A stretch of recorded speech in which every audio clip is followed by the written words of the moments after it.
turabasuhuza cyane inshuti bakunzi ba Pro Media, muraho muri amahoro, murakomeye cyane. Ahangaha turi ni ku ivuko ry'u Rwanda neza cyane.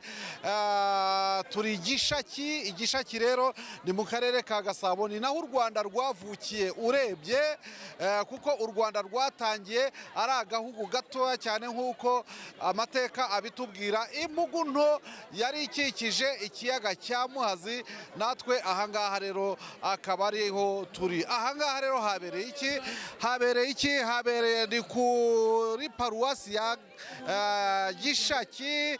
Iyi paroisse rero uyu munsi ikaba yagize ibirori bikomeye. Ndavuga ibirori bikomeye cyane kubera ko hateraniye abayobozi ba Kiliziya Gatolika, uhereye ku muyobozi muto ukagera ku mukuru, bateraniye ahangaha.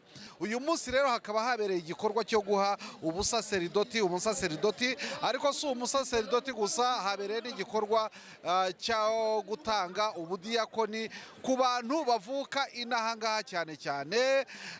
Hanyuma rero ahangaha hakaba habereye ibyo birori kuva mu gitondo kugeza aya masaha.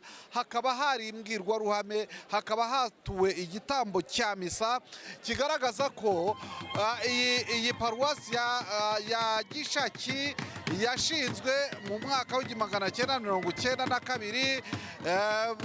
Musenyeri Perode niwe wabikoze.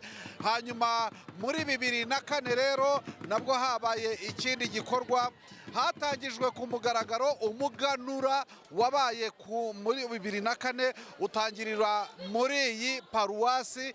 Uyu